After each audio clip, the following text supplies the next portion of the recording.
if I break it. Sometimes that gets hard. If I slip to older ways, poorer plans of darker days, and need a shoulder or a friend, I hope I see you then. It's December 22nd, a good Wednesday to you. This episode of Real Talk is presented by the team at Bitcoin Well. Wanted to remind you about that partnership that Bitcoin Well has with Athabasca University. You remember Athabasca has these, they've got all kinds of programs through it they call Power Ed.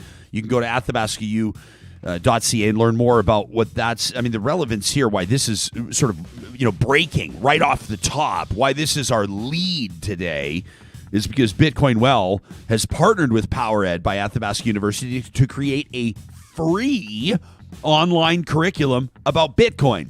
So if you want to understand more about it, you don't want to feel like you have absolutely not a clue what people are referencing when they bring up cryptocurrency or Bitcoin, why not visit bitcoinwell.com to enroll in Bitcoin Academy today? It's free.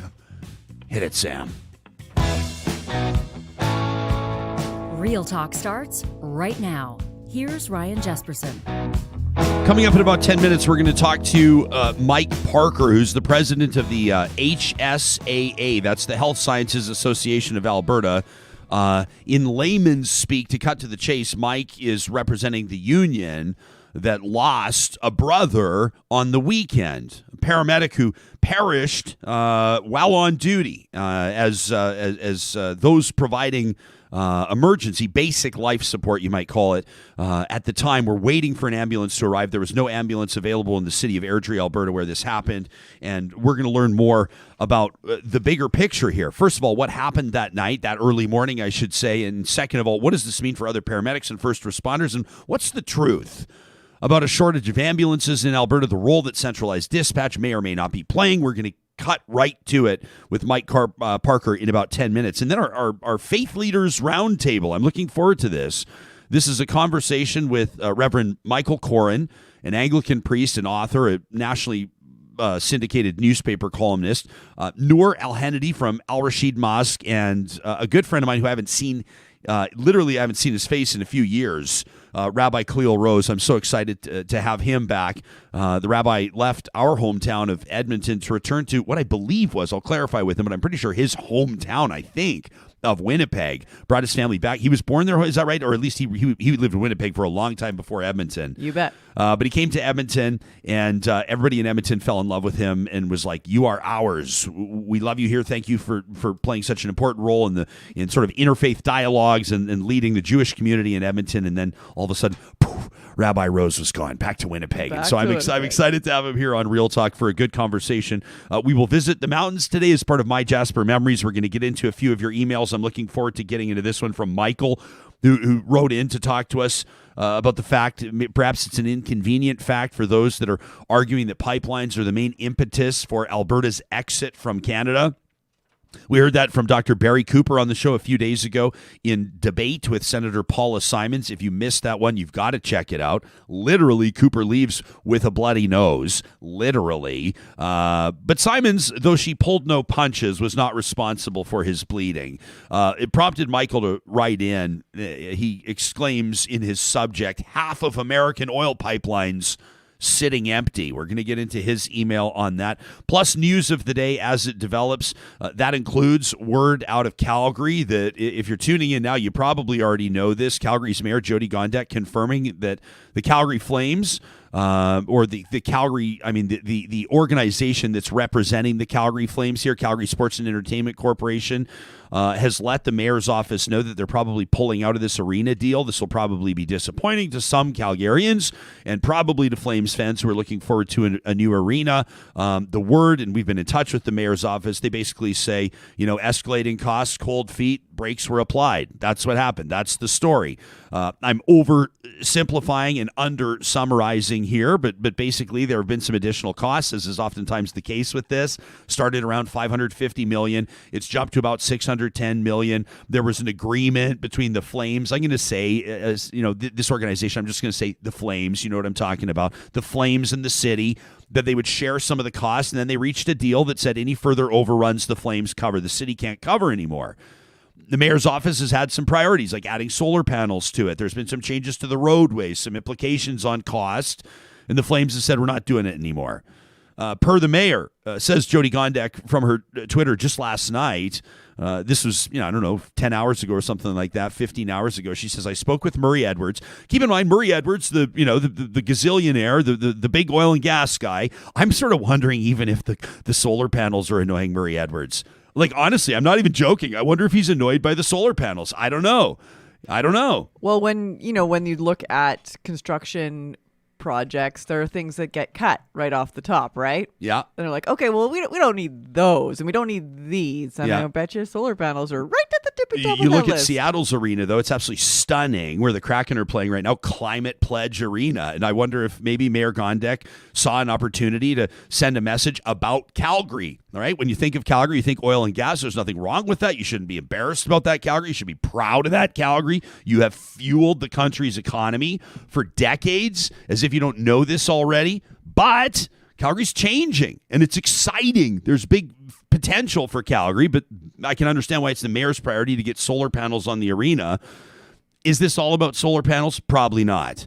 But the mayor announces she spoke with Murray Edwards, his primary shareholder, obviously, of the Calgary Sports Entertainment Corporation, about the future of the Event Center project.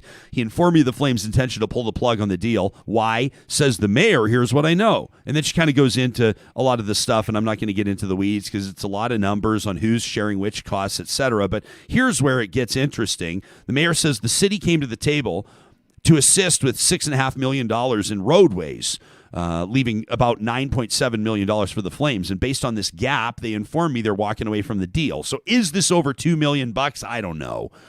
But says the mayor, on a project worth over $650 million, to have one party walk away for 1.5% of the value of the deal is staggering. So that's public posturing from the mayor. Guess what, though? This is also public posturing from the Calgary Flames. And we're coming to you from a city that saw its own contentious arena deal go down over the course of years. Now, up next, and the Flames yesterday said, hey, it is our intention to stay in the Saddledome. We're going to continue to play. I think it's still called the Scotiabank Saddledome, I think. We're still going to play. It is Sam, yeah. They say we're still going to play in the Saddledome. So they've not yet pulled the card that we're going to leave, but that'll be next. The next they'll threaten to go to Quebec City. I mean, it sort of hurts their power, their leverage, maybe a little bit that Seattle got a team already, because everyone was always going, there's Seattle. Some people will muse about Hamilton, but the Toronto Maple Leafs will try to block that if possible. And then the next obvious one will probably be Quebec City, but that's not happening. And Gary Bettman's not going to let the Flames leave Calgary. Murray Edwards is not going to move the Flames from Calgary, and it's all going to be posturing, and ultimately probably the deal will get done. But as of right now, they say they're walking away from the deal. We'll see. It's what a lot of people will be talking about around the Christmas tree in Calgary these holiday seasons. Those groups, though, Sarah Hoyles, maybe a little bit smaller. The holiday gatherings, based on an announcement yesterday from Alberta's premier. Why don't you take us into some, just kind of the basics, what people need to know if they've not paid attention to the news conference or what have you? Well, I think the tippy top of the list is the fact that anybody 18 years old or older can now get their third booster if they're 5 months out from their second dose. Huge. That's People mega. were really excited about that. Have you booked yours? I've not booked it yet. Are you kidding me? I'm still working on things from last year, but I'm going to do my... Our family manager will take care of that, I'm sure. That's right. And I'm lucky to have her in my life. Maybe they've already been booked. You don't even know. Maybe they it. already have been booked. Maybe I got mine in my sleep. I don't know. I am feeling a little queasy today. Not really. The other big things are that's taking effect immediately. So right now, as of the 24th, so Christmas Eve, we've got liquor service will be ending at 11 p.m. in restaurants, pubs, bars, all that. And they're at what? What's their capacity deal with the bars and pubs? I saw a bunch of them are closing down yesterday. They made those announcements. Well, as far as it says for venues with capacity of between 500 and 1,000, limit to 500. 50% capacity at venues that seat more than 1,000 people. That's significant for the World Juniors. Yeah. Set to go in Edmonton and Red Deer. And then when you're sitting in those seats, when you're going to those big venues, there are no sipping. You're not allowed to sip. You're not allowed to snack. No food or drink, yeah. Just keep it keep that mask on. You know why? Obviously, because and this is like the venues are going to go, oh man, like you can't sell beer at the World Juniors. They're going to go, oh geez, like we're talking millions of dollars in Liquor lost sales, revenue. yeah. At the same time, it's either that or maybe be shut down. Yeah. So it's kind of part of the trade-off. But because you were seeing what was happening at these public gatherings. Oh yeah. If you could have food or drink, if you were eating or drinking, you didn't have to have your mask on. And instead of people dropping the mask to like hammer back some popcorn and then pull the mask back up, people were just, as long as you had a beer, as long as you had something in your hand, you didn't have to wear your mask for like 20 minutes. And that was kind of, I would say I've been to, several NHL games this season. The compliance for me, generally speaking, has been pretty solid. I wouldn't bullshit you if it hadn't have been. Yeah. I would call it how I saw it. I would say probably in the stands, maybe like 1 in 5 people at times didn't have their masks on. I would say the majority of people were wearing their masks, but still, this is the province saying half capacity, so arenas will be at about 9,000, right? If they're, if they could be full. The question also is, how do you determine who gets these tickets? People have had their World Juniors tickets for like 2 years. So probably some sort of a draw or some sort of a lottery. I'm sure that the preferred folks, the VIPs, the tier ones will still get their tickets, but there's that to be sorted out. More than the World Juniors, obviously. Oh, yeah. I mean, Kenny actually even referenced the Oilers right then and there in that conference yesterday. He also said, like, no darts, no billiards, no dancing. So there will be no frivolity at all during when you're Footloose? Yeah, exactly. Where's Kevin Bacon? No hand holding, no slow dancing, and surely no kissing. So this is in restaurants, pubs, and bars. No billiards, no darts, no dancing. Okay. What about people gathering at home? We already know, like, did anything change from yesterday? Not, well, yes and no. They basically said 50% is what they said. They said, cut everything down by half. So they're asking people to kind of take steps on their own to do what they can. That's right. Which I'm okay. There's balance. I'm okay with that. Yeah, but you and I have. do it. Oh no, I disagree. You and I just talked before, not to betray the privacy of our conversations. You wouldn't. You told me your social insurance number, and it is. But you even told me. You said you and your family are going to. Our family's doing the same thing. Yeah. You and your family are going to make a decision based on what you feel safe and what you feel comfortable doing. That's great, and that's what the majority of people will do. There are going to be. I know families that are all unvaccinated and, they all believe that Lord Jesus is going to save them anyway. And so they're all going to get together on Christmas and probably have another, who I'm talking about, another super spreader event. We know that they're going to do that. But for the most part, I bet you I hope people are going to be reasonable. Sam, if we have it locked and loaded, here's what Alberta's premier had to say yesterday on the heels of that announcement with regards to some of this updated COVID protocol or policy. Giving folks some clear parameters here about what they need to do to help us to mitigate the spread, and I trust Albertans will, in the vast majority of cases, make good choices. Okay, so that's Jason Kenney yesterday. The vast majority of cases, he trusts Albertans will make good choices. I think that he's correct, and we're talking about a majority. If you think technically, I'm not pretending. Hoyles, you know me. I can raise red flags and scream and yell and bang the table. I do it a lot. But I do want to point out, at least so people can, maybe I'm just talking to myself, so my blood pressure can drop just a little bit. When we're talking about, first of all, folks that are not yet vaccinated, and then second of all, of the unvaccinated people, those that will brazenly defy common sense or medical advice in the face of a pandemic, it is a tiny, tiny majority of people. Right? Like if you look at grown adults, unvaccinated grown adults, let's say them eligible for vaccinations, it's about 10%, right? Maybe 15%. And of that, and this is just speculative math, but if half or a third of them decide to still have these big holiday super spreaders, they're going to be pissed I said holiday, Christmas super spreaders. Right? We'll get into that later. We'll get into that later with our Faith Leaders Roundtable. We're talking about 5% of the population, maybe. Not that can't be problematic. Not that they can't get a whole bunch of people sick. I'm just saying, if we want to restore or maintain faith in humanity, I think it's important to have that perspective check. Most people will do the right thing. My faith will not be restored. That's okay. We need one cynic in every conversation. Sometimes it's me. Sometimes it's not really ever Sam, is it? I would say Sam was a little cynical about the Edmonton Elks hirings yesterday, but we don't have time to get into it, unfortunately. So sorry, Sam, because we still have to get into. We've still got to cover. Don't give me that soapbox. No, yeah, and we've got to cover. I'm gonna like lose my mind on what happened to Edmonton's Food Bank and their trucks overnight. It almost. I can't save it for trash talk. I want to do it today. I can't wait for it tomorrow. Plus your poll yesterday on it. Would people prefer phones that didn't accept calls? So we'll get to those as well. But we're going to get serious. We're going to talk about a tough story in just a second. The passing of a paramedic in his early 40s. A cardiac incident, cardiac arrest, it sounds like. I shouldn't be offering any sort of medical analysis of this, but we're going to talk to Mike Parker from the Paramedics Union coming up in just a second about that. This is a story I know that's just obviously been so difficult for Albertans to hear about. We think about the friends and the family of this young man who passed away over the weekend.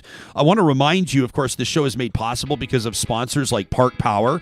Right now, I mean, I saw yesterday, did you see this on Twitter? I pushed it out from my account. If you follow me, and I think Sarah did too from our Real Talk account, someone was speculating on what's going to happen to prices for utilities in January. We could be talking about natural gas, I think was the conversation there, but electricity as well, obviously relevant.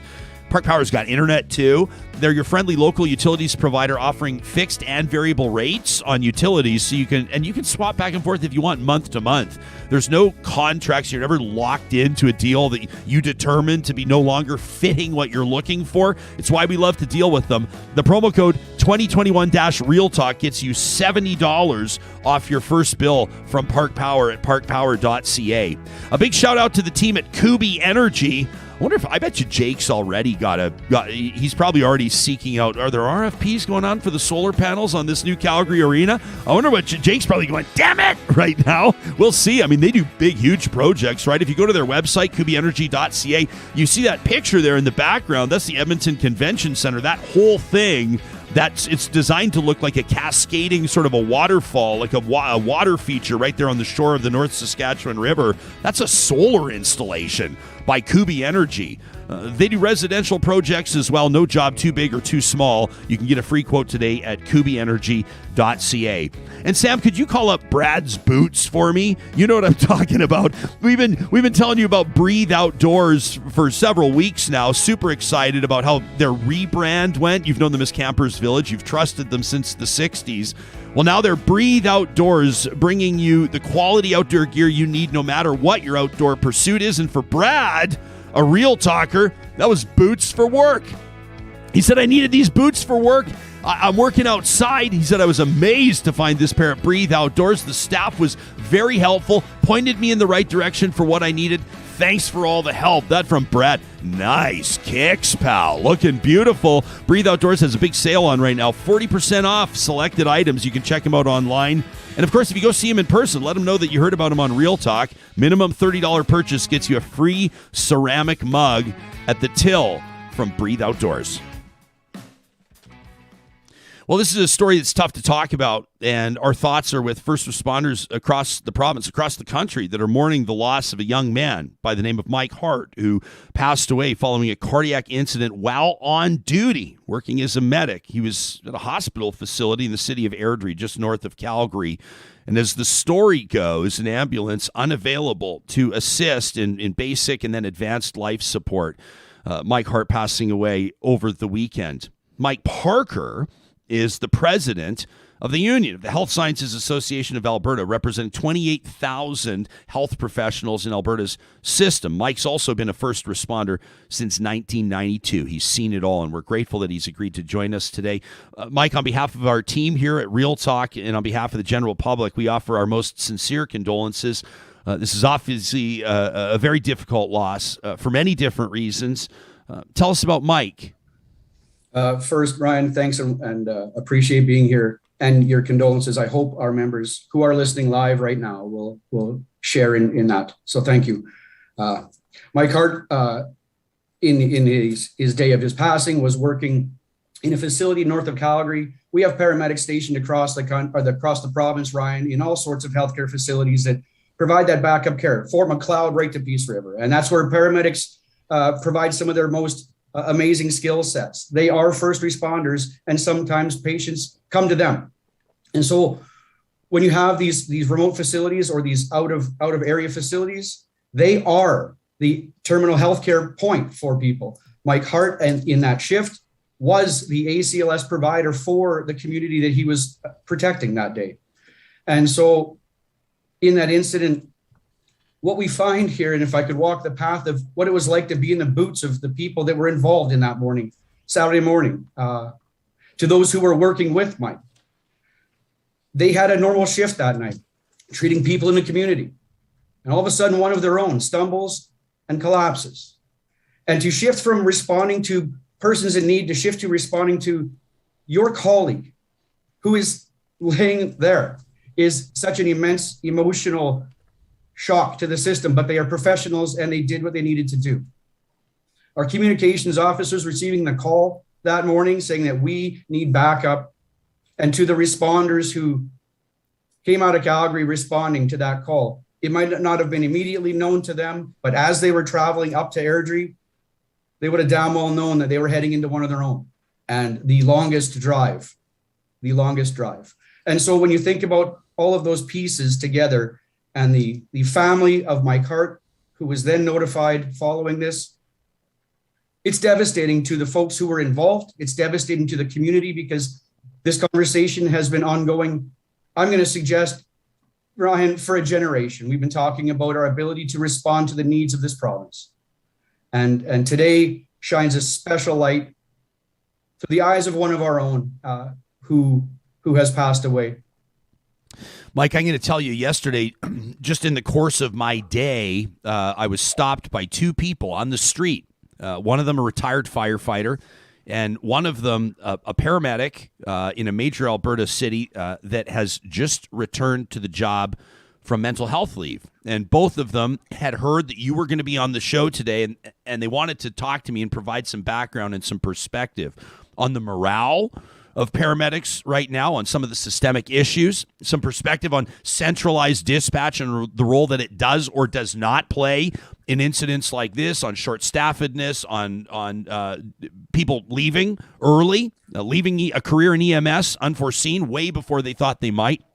And I gleaned some real perspective, some clear perspective on how this young man's death is impacting thousands of people across the province. What I think Albertans are realizing as well is that this is when those so-called code reds become the biggest possible problem, and unavailability of ambulances, period.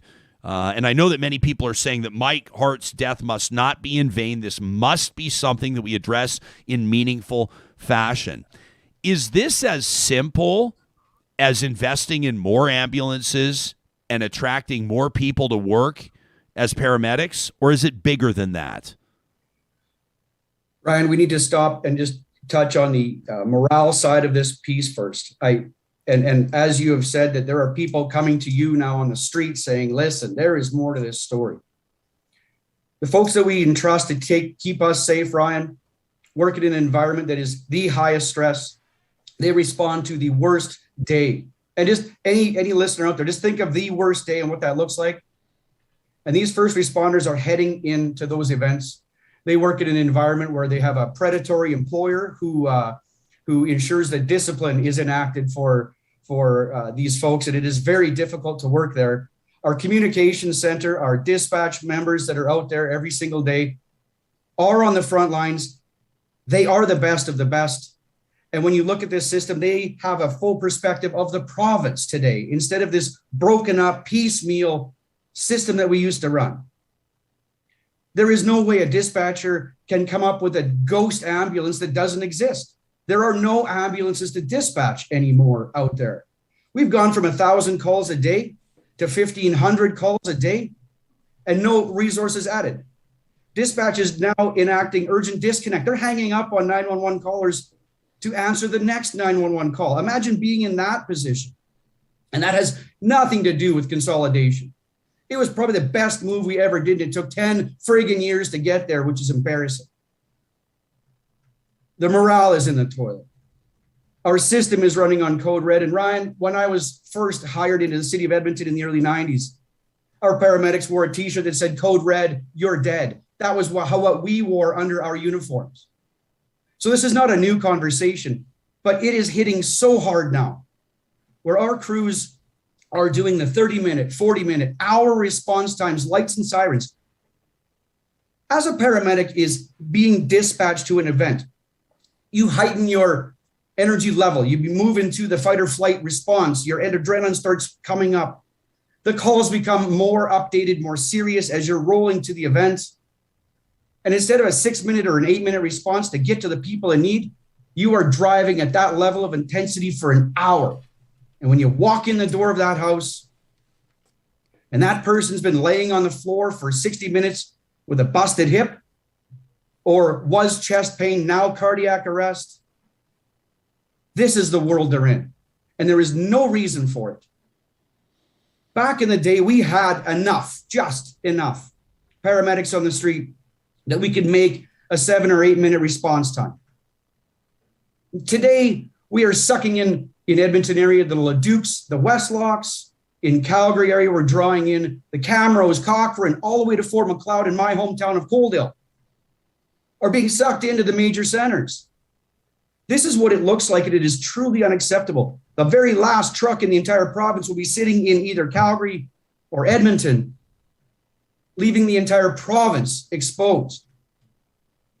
Yeah, to state the obvious, if you're living in Coaldale and your one ambulance, or however many you have, is in Calgary at the time, you're even more screwed than you would have been anyway, that far away from a major hospital. Mike, I want to spend more time talking about the bigger picture here, but I also want to honor Mike Hart. And I want to ask you just a couple of questions that people have asked me that I don't have answers for. People have said, how can this happen? He was in a hospital when it happened. How can that happen in a hospital? There was a doctor there. There were nurses there. He would have, I assume, had his partner there. And we grieve for the partner. I can't imagine. Lauren is watching us right now, by the way. Lauren is a retired district fire chief in Edmonton. I know him personally. He says, Lauren says, I've been there when a brother goes down and dies. And he says, my thoughts are with EMS and with Mike's family. This is very stressful. People know that fire is typically first on scene on medical calls like this. Fire will be there in 3, 4, 5 minutes, where an ambulance may take longer because they're out roaming or they're doing triage or whatever it is. Paramedics stuck in ERs and hospitals waiting for patients to be taken in. That ambulance is off call. I think most people know this. Maybe some don't. First of all, why did a fire truck not respond? I would imagine there was a fire, unless there were a couple big house fires in Airdrie at the time. And second of all, is the issue transport? In other words, did they need to get Mike to an ICU or cardiac ICU in Calgary for services that the Airdrie Hospital could not provide? Can you shed some light into this for us? Ryan, I need to be cautious here because I don't have all of the details. Sure. Higher level conversation, and let's see where we land on this. Typically, as this is a healthcare facility, you're not going to dispatch fire services for backup, because within this facility, you're going to have all of the required advanced cardiac life support team there. They have the resources to do the basics of CPR, the advanced airway maneuvers, all of the pharmaceuticals that are required that every paramedic carries in their ambulance is available with practitioners inside that facility. Would transport make a difference? Ryan, I can't answer that. What I can tell you is that paramedics don't transport those who are not resuscitated. When someone has passed away and there is no viable life, and I don't know all the details, Ryan, I need to be crystal clear on this. I don't know. And we're going to find out eventually, I'm sure. But the reality is those that needed to be there were there. Their partners, there was a physician, I understand, there were nurses. These are all advanced cardiac life support trained personnel with Mike at that moment when he went down. When a paramedic unit who has the same equipment responds to your house, as an example, for a similar event of cardiac arrest, there are only 2 of them. And so when they walk in the door, they need additional resources because that cardiac arrest needs to be ventilated and carried out to be secured for transport if they return spontaneous circulation, ROSC, they call it. You'll hear members telling you about, if he doesn't have a return of circulation, we don't transport. That is a protocol that paramedics use every single day. And in this case, I don't have a further answer to that. I think that, is it fair to say, Mike, that the general public, most civilians like myself, might be surprised at how few people survive with basic life support, things like CPR, without things like intubation, ventilation, adrenaline, etc., what they might call advanced life support? Yeah, the ACLS component of a life-saving chain starts with CPR as soon as it happens, moves through the advanced cardiac life support, transport to facility if you get return of circulation. In this case, it looks like that wasn't the case. Ryan, I got to tell you, for the paramedics that are out there listening, for members that I know, this is the 5th paramedic this year that's passed away. Like this is why we fight for paramedics, to have a safe workplace, to have protections from employers, to have a respectful retirement, because they don't make it. That's the reality. Their job is so intense and so high stress. And again, this isn't you walking into a hospital. This is an entire hospital on the back of a paramedic walking in your front door is how these folks operate. And you need the additional resources at times. You stated earlier that a fire truck is usually the first one in. I would ask you to ask the question, why? Why is a fire truck available and there's not a single paramedic unit in the entire city population, 1.25 million? That's a problem. I want to get to a couple of tweets here. This first from an Airdrie counselor.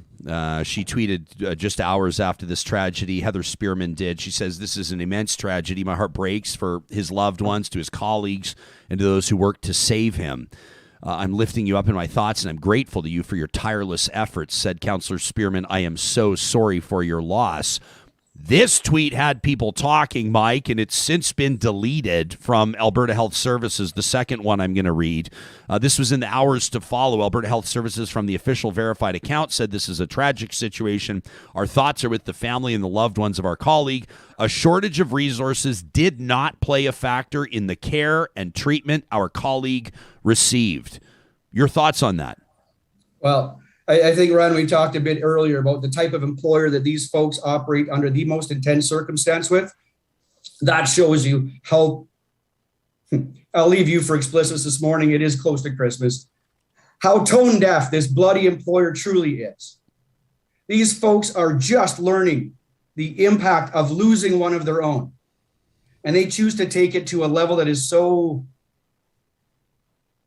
Ryan, back me up here on this one, because I'm not going to walk that path. Well, this is. Let me circle back on it. You described the employer previously as predatory. And you're talking about Alberta Health Services vis-a-vis the Alberta government. I mean, is that, can you, if you want to talk about predatory, people will tell you, I think the average Albertan, that they're anticipating some labor disputes coming up in the next while as this government, I think, tries to answer to fiscal pressures and unions fight for their own, including nurses and teachers and paramedics and what have you. Where do you see evidence? I mean, for the average person that doesn't know the ins and the outs of it, predatory is, I mean, you're the president of the union. You're saying it on a show. Thousands of people are going to hear it. What do you mean?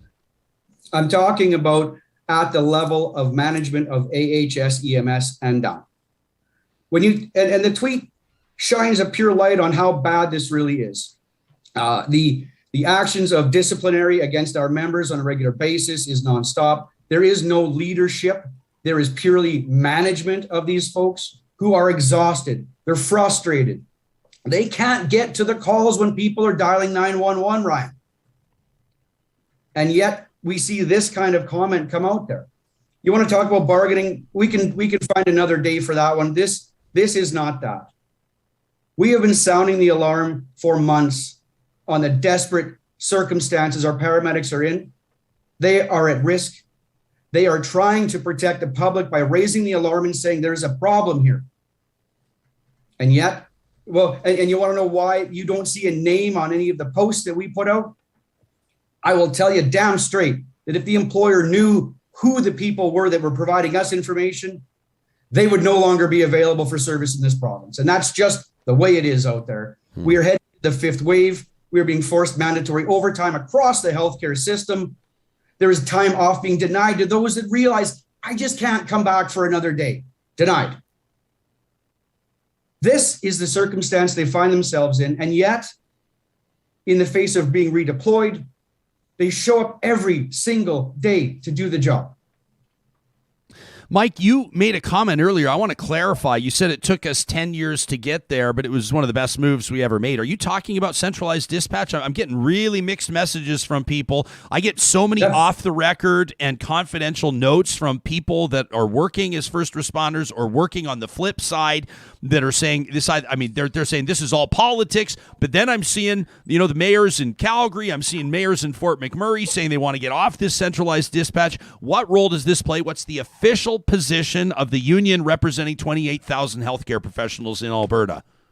I'm going to tell you on the official position, and then I'm going to give you a personal perspective from the front lines, okay?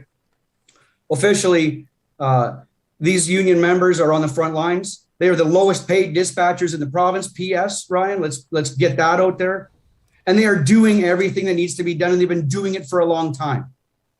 The dispatch center that operates in Edmonton has been there for a long time. Prior to that, it was a larger center up north at the North Communications Center. This is not new stuff.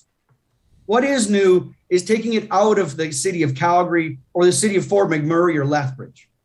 Chase the money, Ryan. You want my opinion personally? Chase the money. How many dollars were paid to the city of Calgary to operate and contract? How many dollars were paid to Fort McMurray to contract dispatch centers? What we have today is a provincial dispatch model that sees every single ambulance, although there are none on the screen at times. So you tell me what a dispatch communications officer is supposed to do when there's a 911 cardiac arrest. The nearest truck is 45 kilometers away. That's what they're facing. So don't blame the dispatch on the front lines. The issue here is we have no paramedics out there to do the job. And the dollars is what talks about when a city councillor screaming out, you want to talk politics, that's where my opinion is that it sits. Okay, because this is significant, because I've had people on this show say to me that the central dispatch means that it's not somebody local. It means that ambulances can be getting poor or inaccurate directions to go to places. They're getting all screwed up and turned around. And here you are representing the paramedics saying, essentially, that's not true, which is pretty interesting, I think, for members of the general public, including myself. Ryan, I'm going to tell you this. Paramedics have been getting screwed up on bad information for their lifetime. Okay. Talking to someone on a phone, you can't figure out where they are, what they look like. You are doing a system that tries to track GPS today, tries to figure out to the best of the ability on a phone what's going on there. There is never full details. Never. Hell, our people have been dispatching from centralized for their entire existence here. Like, this is nothing new. The GPS systems that we work with, we know exactly where the ambulance is, and we know where the caller is coming from if they have a coordination. That's what we know. And we can get the ambulance to the caller. What happens from there is the skill set of the paramedic going forward. Mike, with regards to, and we're gonna leave a lot of questions on the table here. This will obviously be an ongoing conversation, but Les makes a good point in our live chat. Wants me to ask you about the opioid crisis, and I know that I've heard from the fire side. Some firemen have told me that they'll respond to 10 overdoses in one shift, which is mind-boggling. Said that oftentimes they'll see two pumps, two fire trucks on opposite sides of the street working two different patients with naloxone or what have you. How is that impacting the quality of care, ambulance availability, stress on paramedics, et cetera, in Alberta right now? When you look at the death rates, Ryan, that are coming out, the numbers this year exceed last. We've closed down safe consumption sites in this province. You can cite that to a government policy. These folks are out there with a toxic substance that is killing them. And it is not the inner city. It is provincial. It is demographics regardless of your income. It is significant. It is the secondary pandemic that we haven't talked about and is still killing Albertans today. Does it impact our call volume? Hell yes, it does. So does COVID. So does everything else in this world. And an emergency system that was built to handle this stuff wouldn't have a problem dealing with that level of call volume, Ryan. When you go to code red, we've talked about this, when you go to code red, that means something so severe, like Tornado 1987, pretty friggin' big deal. That put us on code red. We are doing that level of code red every single day in this province. So don't tell me that it's cold weather, smoky skies. Yes, these things have an impact, but if you are a true leader in AHS EMS, you would be staffing to the level that is appropriate to respond to the needs of this province. What does an ambulance cost? God only knows. I'm going to tell you 400 what. grand, something like 300-400 grand ish. This isn't about buying the vehicle. We can buy a bunch of vehicles. Well, no, but I think that members of the public would want to know if you could pay for 30 more ambulances across the province and hire 75 or 100 more paramedics, if that would address this, and we could put a dollar. Members of the public, like me, we think of things in dollar amounts, right? When 250 million is cut from post-secondary, we can put that into dollars and cents of tuition and how many students that impacts, and it helps us understand it. Perfect. So we're talking roughly in the neighborhood to operate 24/7, 365, about $1 million per truck. Okay. That's about what we're looking at here. Annually. Yeah. That's about what it looks like, because the number of staff on there, the vehicle, the maintenance, and all that stuff. Sure. So that's about what you're looking at. Would 30 be the answer? Here's the biggest crux in all of this, right? I don't know, because they've stopped adding resources since 2009.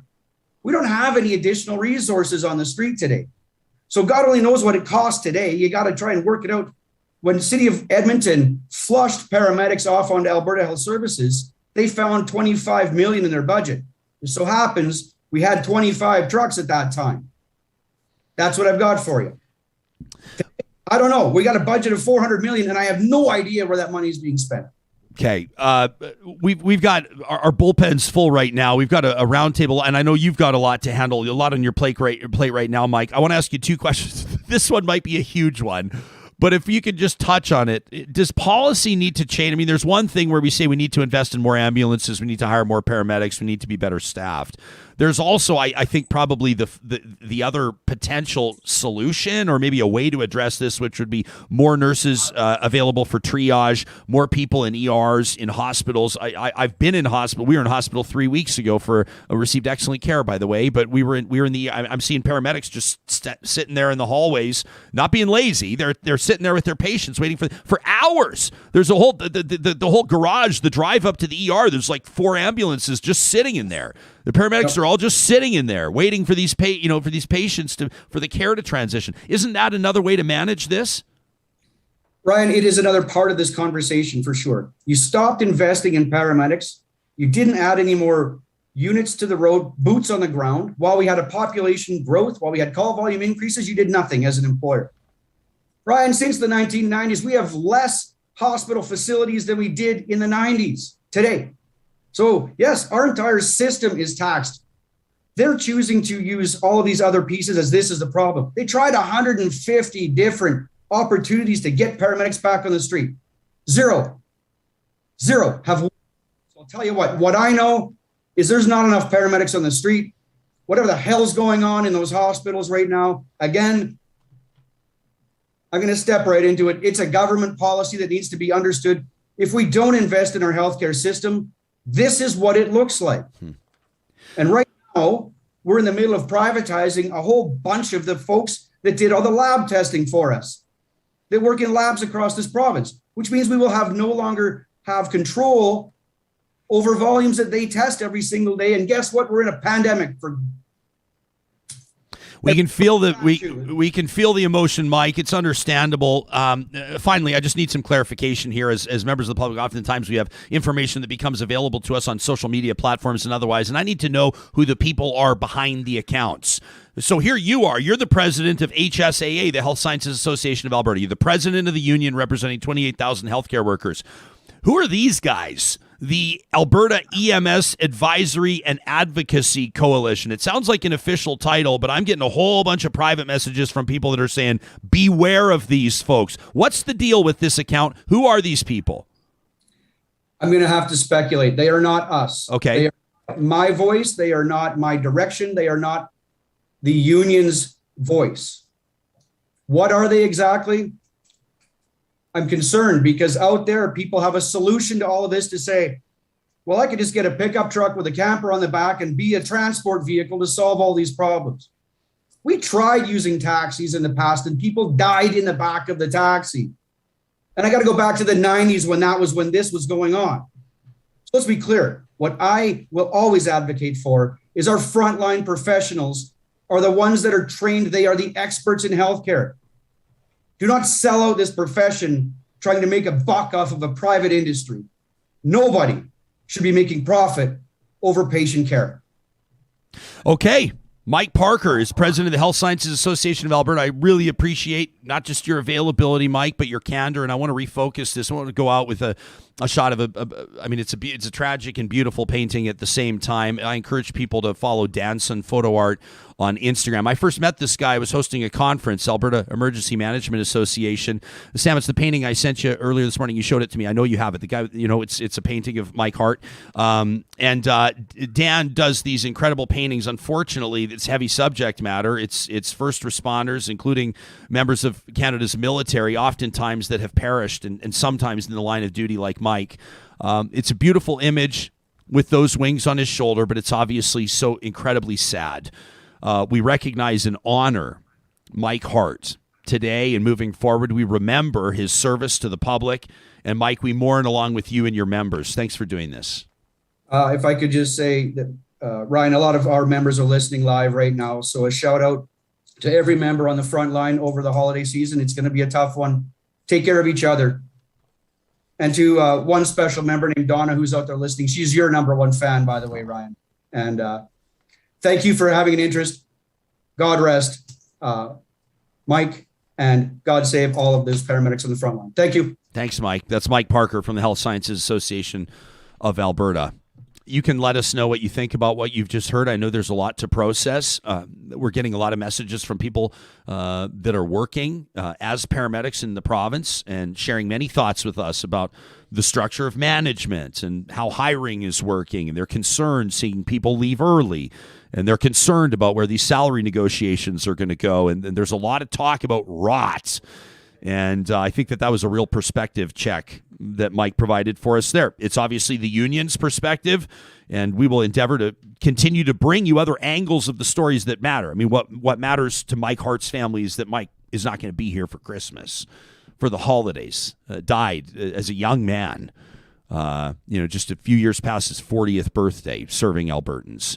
I did want to point out, I was grateful for Marie's comment. She said, Ryan, he passed away at an urgent care center in Airdrie. She said that's different than a hospital. Said that they don't have all the same resources, which was maybe part of the problem. And I appreciated Mike sharing with us why a fire truck would not have necessarily made a difference in that circumstance and why one was not dispatched to the hospital. So if you were tuned in late, I know that some of you were joining us tuning in, streaming live on the Mixlr audio app as you make your way around the city, or you're in transit as part of your holiday plans. We appreciate you making Real Talk part of your mornings.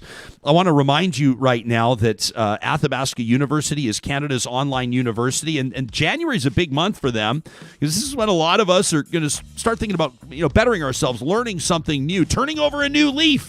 Maybe even a formal New Year's resolution. If that's part of your plan for 2022, why not make Athabasca University part of it?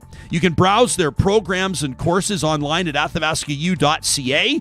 You can let them know what you're interested in. There's great drop-down menus. Maybe you want to get an undergraduate degree. Maybe you want to drop in on that Power Ed program and take a free course, and then you can talk about the types of programs. Like, look at this, maybe a Bachelor of Commerce. Maybe you want to go into business. You click Show Me the Programs, and in just 1 second, you've got a ton of options on how you can start getting into the next stage of your life with Athabasca U. Learn at your own pace, at your convenience with Canada's online university. A big shout out to a real talker by the name of Corinne Wyma this morning. Check this out. She tweeted at us just a couple of days ago.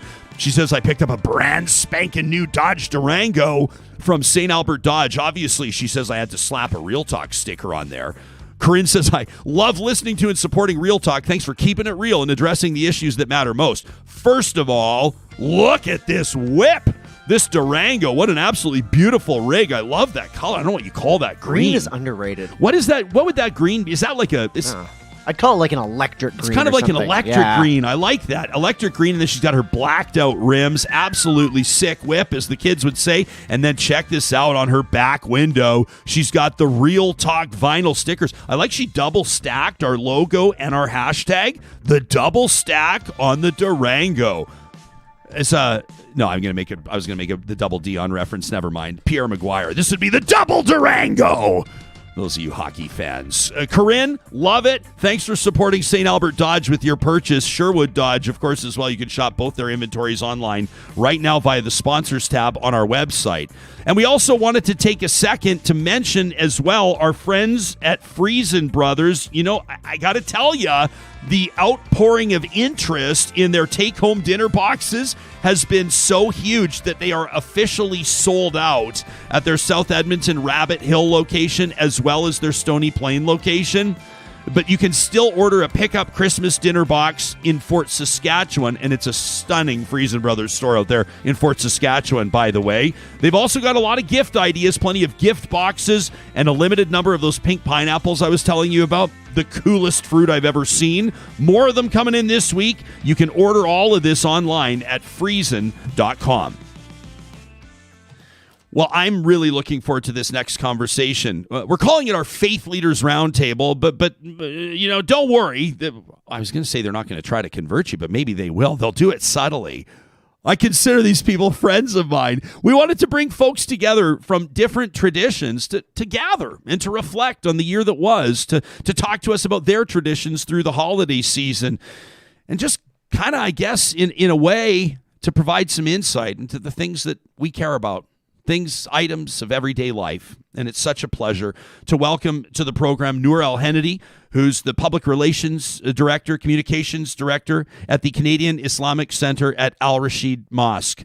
The Reverend Michael Coren, you know him, the author of The Rebel Christ. He was here to talk about his book when it came out back in October, an Anglican priest. He's written 17 books, by the way. You've probably read his columns in The Star and The Globe and a whole bunch of other publications in Canada and the UK. And, of course, he's been a longtime broadcaster on the mediums of television and radio. And I'm so excited to reconnect with Rabbi Kliel Rose. We were so thrilled when he came to Edmonton and, of course, has since taken an opportunity to take his family back to Winnipeg, where I know he is born in Israel but grew up in Winnipeg, and is thrilled to be back at home in Manitoba with his family. And Rabbi, you've got a new congregation now in Winnipeg. I know Edmonton was sorry to see you go, but congratulations on the new opportunity. It's nice to see your face again. How are things working out in Winnipeg? Oh, thank God. And it's great to see you again, Ryan. I'm so appreciative of this invitation and this opportunity to dialogue with some wonderful people. This was actually, I'm going to give Michael, I'll give Reverend Coren the credit for this. Michael, this whole thing was your idea. I loved it. And I don't know if you reaching out to us was prompted by this tweet from Mohammed Safa. You can correct me if it wasn't. But this was one that a lot of people were paying attention to. And when he said, a reporter asked me, why do I wish people happy holidays? And Mohammed said, because from the 1st of November to the 15th of January, there's like 29 holidays observed by 7 of the world's major religions, and I don't think that mine are the only ones that count. You sent us a message along similar lines, Michael. What prompted you to reach out? Well, I'm not sure if I did, because I reject what he said. I think, with all due respect, it's a bit reductive, and I don't think it gives enough credit to people's humanity. I wish people Merry Christmas. That's not meant to be exclusive in any way. It's not saying that other people don't matter. I wasn't raised in a Christian home. My celebration at this time is Christmas, and golly, it's a profoundly different festival from, say, Hanukkah. Very different tradition, and so for a Jewish person to refer to their faith tradition and for a Muslim to do the same, that's all okay. But I think Happy Holiday is to secularize the religious, and I don't agree with that. I agree with mutual respect and understanding and empathy, but that's something different. I think that's more difficult to aspire to. So rather, as I say, I'd rather be precise about what you actually believe while simultaneously respecting intensely other people's beliefs or lack of them. Okay, I fact-checked.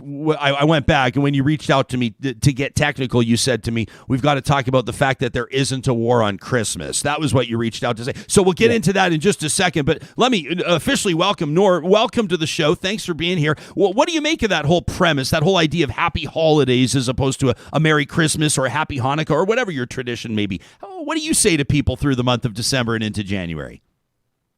We definitely do. Well, thank you for, first of all, for having me on your show.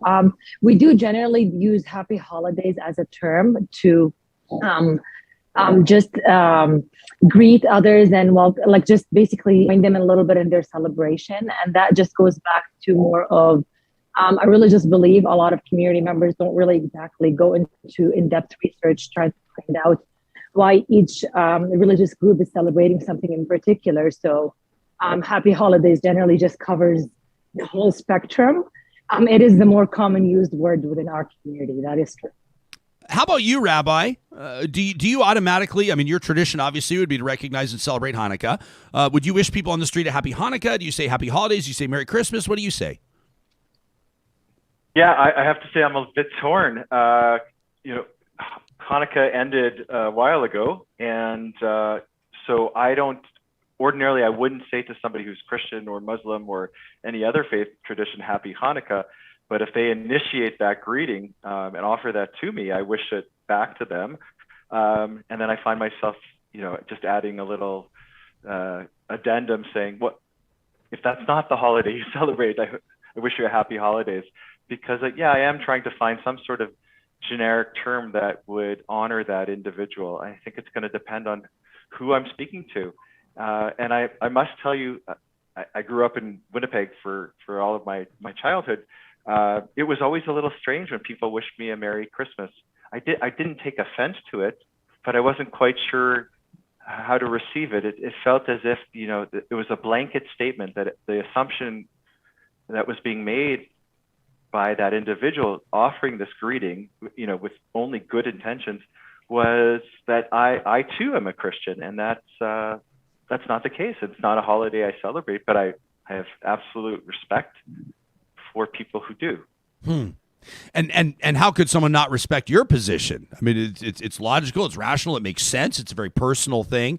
Maybe, and let me just open the door to this, and Reverend Coren will throw the hot potato to you, but maybe to some people it's the theory, and in comes the dialogue or perhaps the lamentations around a war on Christmas. But that the majority of people, perhaps, or at least a significant number of people, would not see Christmas as a so-called Christian holiday. Though, of course, that's where the roots are. They would say Christmas for us is a winter festival. It's Santa Claus. It's holiday parties. It's people gathering. It's a cultural expression as opposed to a religious one. I'm not saying this is my personal belief, but Michael, that would prompt, of course, cries of war on Christmas, wouldn't they? Well, I mean, war on Christmas is a very specifically conservative approach to this. I don't want to be party political, but there is no war on Christmas. Society changes, culture changes. And there was a time when churches were full every Sunday. I'm from the Anglican tradition. In the Church of England, if you weren't in church on a Sunday, people would ask questions when you went to work on Monday. Those times, thank goodness, are long gone. But there's no war on Christmas as such. I mean, that's a sort of Fox News approach. The secular world, Christians are persecuted. Look, Christians are persecuted in parts of the world, but not in North America, believe me, and not in Western Europe. That's a horrible thing to say, because it devalues genuine persecution and the horror of what that really is. There's no war on Christmas. It's just that people's attitudes change. There are fewer specifically Christmas cards around anymore. Big deal. I mean, does it really matter? You can still buy them. We do have separation of church and state effectively. It's not in a constitution, but we do have. So if there's not a Christmas tree in a town square, doesn't bother me particularly. I mean, we all know that the Christmas tree is not specifically Christian. The birth didn't happen in December. It may not even have been in Bethlehem. We're not even sure. For me, the importance is not actually where it happened or when it happened, but that it happened. But I do believe there's a war on Christmas values, the values of Christianity, of justice and love and equality and inclusion. And that's the war on Christmas, if you like. But ironically, the people who moan on about the war on Christmas tend to be the very people who are fighting those virtues that are specifically Christian. Noor, what do you make of what Michael just said? Well, I think the values you talked about are common values among any religion, really. I've spent a lot of my career working with reverends like you and with rabbis, and I'm doing a lot of interfaith circles. And what we find out almost every single time is we do share the majority of the values. We are more alike than we are different. Yes. So if there's an attack on these values, it's really an attack on values of humanity. I wouldn't think it's values of Christianity in particular or of Christmas. But these are values that we do share as members of faith societies, and I think as humanity as an overall share. Yeah, to a degree. I mean, not all of them. I think there are specific differences between religions, but I agree with you that what unites most people of faith is far more important and larger and wider than what divides them. Rabbi, what do you think of what the Reverend was saying earlier? I think what Reverend Coren is saying makes tremendous sense, and so I'm not a proponent of the war on Christmas as far as he defined it, and I understand the definition he's using, but I also want to just reiterate a point that I think I tried to make earlier, which is when someone wishes me a Merry Christmas, it connotes a certain bias about who they are. It connotes a world view that others are in exactly that same homogeneous, dominant faith tradition within our society. And so I think there's a valuable lesson that needs to be learned by all of us, not just Christians, but every one of us, about making certain assumptions about other individuals, especially at this time. And I think this, serves as something of a microcosm of how we see others. His name is escaping me, but there's a local psychologist here in Winnipeg who happens to be a Muslim himself, but he is doing all sorts of really interesting things about testing people's biases, especially as it connects to this particular holiday season. And one of the things he posits is an exercise. Imagine that the dominant faith tradition is Islam. What would it be like if someone wished you help me out, Noor, but Eid Mubarak or Ramadan Eid Mubarak, right? And how, as someone who's not part of the Muslim tradition, how would you relate to that? Would that be a little bit off-putting? And so I think those are, going beyond like the surface level conversation and really getting into the heart of this. I think I know that's what you're about, Ryan. Yeah, sure, these are sound bites, but I think if we're really going to grapple with these issues, I think we need to recognize some of what's been established in a colonized country such as ours. And so I think these are really important, valuable questions that need to be raised. I don't know that we're going to answer all of them, but I'd like to go, penetrate beyond the surface and go more to the heart of things. You want some real talk, Rabbi? You got it. I like that title. I honestly don't believe that wishing someone Merry Christmas is going to cause such angst. And I think we can overthink this. And it is also generational, because I grew up in a non-Christian culture in Britain and until I suppose 20 odd years ago, Merry Christmas was pretty standard. I'm not sure if it really ruined people's lives when they were wished Merry Christmas. But Michael, he's telling, Rabbi's telling you about his experience. He's telling you how it makes him feel. Of course, and that's to be valued. But it doesn't only apply to, I don't want to get into geopolitics, but there are countries where certain religions are dominant and minority religions are not treated with any respect at all, or with limited respect, I should say. Thank goodness we live in a country where, generally speaking, there are examples of anti-Semitism and Islamophobia. Rarely are Christians facing any sort of persecution. But I think that goes far beyond a simple phrase used at a particular time of year. They're deeper issues. They're issues of understanding and empathy and education about what people really believe. This is, and by the way, Rabbi, how do I pronounce it? Is it Congregation Etz? Is it Chayim or Chayim? How do you pronounce it? The first time around was correct. Eitz Chayim, which actually means a tree of life. Yeah. Oh, it's a beautiful name, the Tree of Life. Noor, I wanted to put this in front of you first, an insightful comment from Fatima, who's watching us live. She says, what's interesting to me is that some faith communities are fighting terminology and other faith communities are fighting for their holidays to even be recognized at all, which is pretty interesting insight. You want to pick up on that? It is a pretty interesting insight, and that is something that's been a conversation, particularly in the Muslim community for a while now, especially within our school system. Our children are celebrating Christmas to the full. They have the winter break off. They're doing all of the activities that really embraces Christmas in one way or another. But for example, when Ramadan and Eid come, it's kind of just passes by like it's nothing, right? Most of our children even go to school during these times. And I think the same goes for the Jewish holidays as well. There's a huge lack of representation of other faith holidays within our education system, while it fully embraces I would say the Christian aspect of the holidays, which is not something that anybody is against. I think a lot of, including my own children, they really do enjoy the festivities and the activities. But at the same time, as parents, we would like to have our own activities embraced as well, our own. And I think a part of it too is education.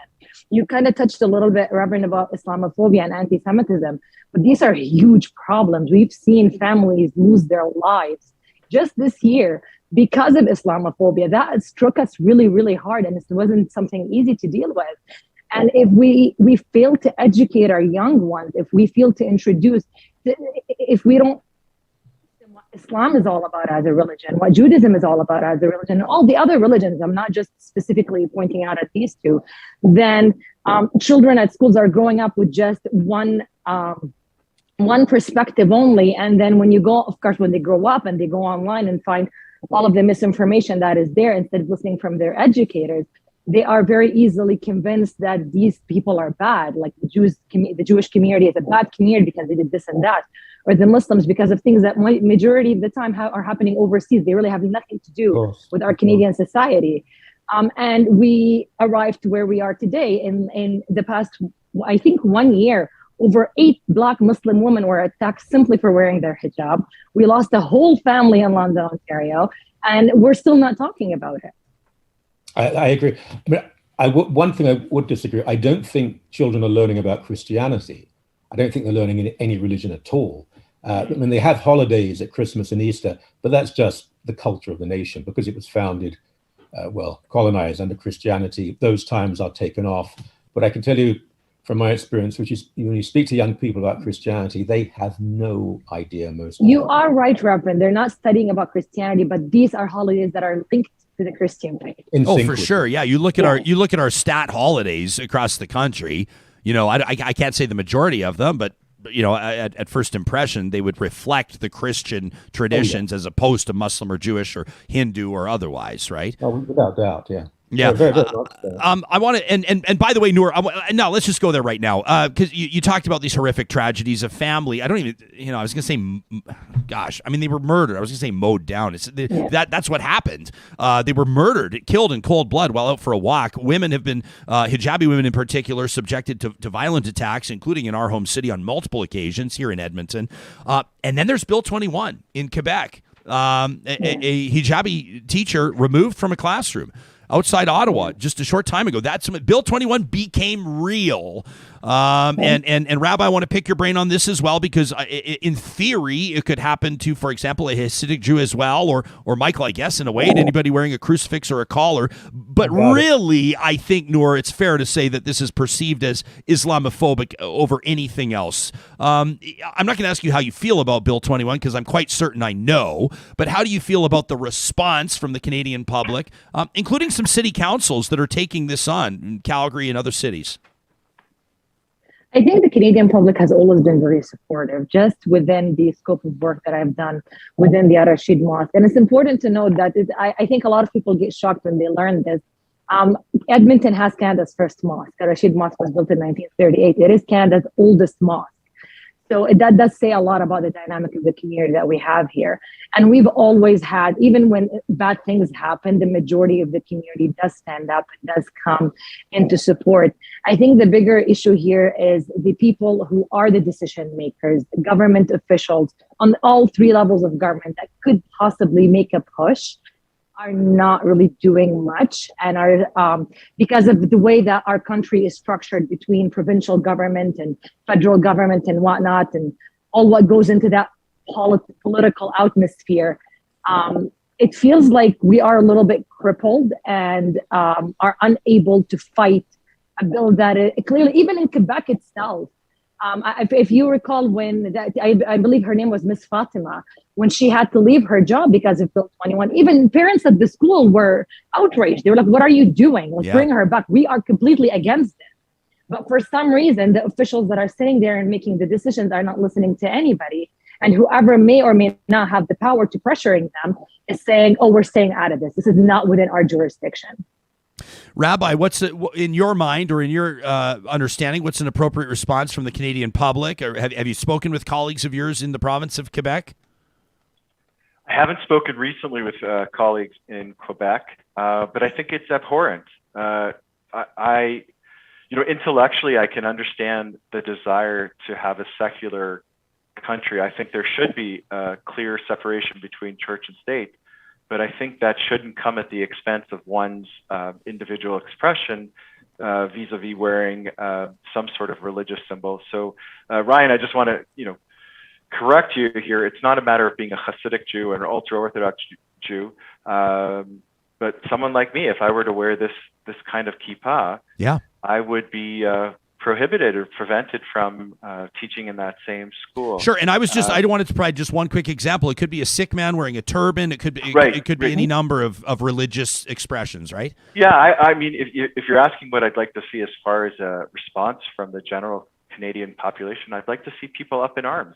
I think this isn't just about being a Muslim or being a Jew, right? Or an Anglican minister wearing a white collar.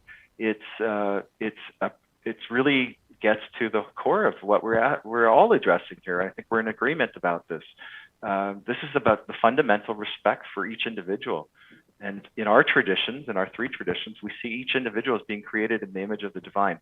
So why would we ever ask somebody to give up something that is so very personal and so serves as a source of inspiration for them? I don't think when someone wears a hijab, she is trying to proselytize or sway somebody to become a Muslim. I don't think that's the objective. Just as when I'm wearing my kippah, I'm not looking for to be seen. This is really about my internal connection to the divine. That's really what it's about. Reverend, I know you'll have an opinion on this. What do you think is the appropriate action to be taken, or what action can be taken? How are you wrapping your mind around what you're seeing in Quebec? I wrote a column in Maclean's 2 years ago about this bill, and I predicted what would happen, and it's no surprise to me, and I'm appalled at the cowardice of all of our federal leaders. I mean, let's be direct here. This is Islamophobia. This is not because a party in power in Quebec said, let's target the Jewish community or the Christian community or anybody else. They knew there were votes, there was support, because Islamophobia is a reality, and we can't deny that. And everything that's been shown in Quebec, it's a little worse there than other parts of the country. And let's not pretend the government in Quebec is unpopular. They're not unpopular. And we know why our government federally has not intervened, because they're very frightened of losing support in Quebec. The Conservative Party has not said very much at all, because with all due respect, within their base, there are people who support that bill and will probably like to see it replicated on a federal level. And it comes down to a fear and prejudice against, obviously, evidently Muslim people. I would say particularly Muslim women, and misogyny is involved as well. So there are lots of very dark issues mingling around in this, and it shows the worst of Canada. I think Canada is a wonderful nation that has much to teach the world, but in some areas, and this does come, there is this French notion of secularism. And although Quebec has abandoned its links to France long ago, even if they were ever there, if you travel to France, unlike other parts of Europe, there's this notion that religion has to be removed from anything concerned with the state. And that's happening in Quebec. And I think, I'm actually deeply shocked at the lack of response. I know many people, perhaps most people, are appalled by it, but those with power and influence are remaining horribly and frighteningly silent on this. I want to ask all three of you this next question, and I'll leave it vague and broad and general for you to take it as you like. Rabbi, to you first. It's been a stressful couple of years, and different faith communities have responded in different ways. Some have gone completely virtual. Some have gathered continuously in defiance of public health orders. Some have shut down completely. I know that some people have found faith over the past couple of years. Some people have certainly walked away from faith over the past couple of years. How is your congregation? Even how are you processing what you've experienced over the past couple of years, and what are you seeing with your faithful? Yeah, I appreciate the question, Ryan. You know, just on a very personal level, it's been there have been trials and tribulations, and I have found support in my colleagues and in the members of my congregation, of course, my family. But it's certainly been a struggle. There's no way of getting around that, and I think the same can be said for my congregation. In some ways, it's really strengthened us as a congregation, as a community. Although I think we're all a little bit tired. That's putting it mildly. We're getting, I'm grateful to see all of you, but I wish it was in person. I wish there was some other direct way of being connected in that very humane way. So we've seen a mix, but I'm proud to say that our congregation has really, I know this is an overused term, but we've really learned how to pivot and how to not just pivot for the moment, but to pivot and try to really strengthen our core faith beliefs. And that's come as a result of people willing to take risks and trying to do new things, which as a human being does not always come easily. Yeah, to say the least. Noor, what have you seen among the community, not just at Al-Rashid Mosque, but even your personal perspective on this? What has the last year meant, and what have you seen around you? I think last year has hit a lot of our community members, whether Muslim or non-Muslim, on a mental health basis. Mm-hmm. The isolation, not being able to gather together, the constant changing of rules and regulations, you have to go get your vaccine, and then no, you don't, and then no, the schools are open, and then you put your mask, and then it's just been a lot for a lot of community members. I think within specifically more of our congregation, we tried our best to move a lot of our services online, but within the Muslim faith, we do have to gather to pray. It's a mandatory thing for our prayer. And it's huge, Noor. I mean, it's a very significant commitment. Very, yes. And like in a normal day, just the one Friday prayer, which is the main prayer that we have in the afternoon, I always tell people it's like more like Sunday Mass, where everybody really comes to the mosque. We used to have 2,000 to 3,000 people that do come to the mosque in a single day, in a single 1 hour, actually, not even a day, just to pray as a congregation. And with the restriction, I remember last March, we had, for the first time in the history of the mosque, we've been open for 80 years, we had to shut down the mosque because we had a restriction of 15 people to congregate. And if you include the imam and the staff that are there, you're done. And it was right in the midst of Ramadan, which made it very difficult. It's the most holy month for Muslim populations around the world, not only in Edmonton. So we did have to do a lot of adjustments. We did have to work within the system and the rules to trying to make it work for our congregation. A lot of good ideas and initiatives were born out of it, I would have to say. A lot of good work within the community, and not only within the Muslim faith. I think COVID really brought us closer together on a humane level because we were all struggling the same way. So kind of a lot of these stereotypes a little bit were shattered. People came together in a strong way where we're like, you know what, let's work together. Let's serve our seniors that can't be here. Let's make health checks. What do we need? How can we partner to make sure that we are serving the community at large? So that was a beautiful thing to see within the Edmontonian community. Well, Noor, I mean, even just in Western Canada, too, I think both Muslim and Sikh communities did a whole bunch for example, stranded truckers with regards to the BC mudslides and the floods and taking in other people or at least helping people out that have been impacted by that. There are oftentimes, and that's not unusual, but it oftentimes reminds people about that service element to faith community. Yes, and it's very interesting because we started this conversation talking about the holidays and Christmas. And a few things that I always see within our community when I talk to them is they always volunteer to pick up the shifts in Christmas to allow everybody else to actually go and celebrate with their families. And I always ask them, and I was like, why are you working during the holidays? And they always say, because people are celebrating, and you know what, I'm not. So I'm going to step up and I'm going to pick up those shifts. We're going to make sure the people who are celebrating are home with their families to celebrate that. And currently we do have the mosque open as a homeless shelter for rough sleepers, for homeless people in Edmonton that cannot find a shelter because the weather has just been very cold. So during the holidays, we actually do come together in a very nice way. and step up to be there for those who need it most and support our vulnerable communities and support just our community in general and help them do celebrate their holidays properly in the best way possible, I guess, during this pandemic. Reverend Coren, how would you approach the question? Well, I think all that we've heard, this is very important. It's true. It has brought out in many ways the best of us. I mean, it's rather like when there's a terrible attack. It's grotesque, but one of the results is that many people, good people of faith or no faith, come together to say, no, this is wrong. This must never happen again. But it doesn't in any way negate how bad the attack was. And as much as there's been some wonderful work that's come out of the pandemic itself has been horrific.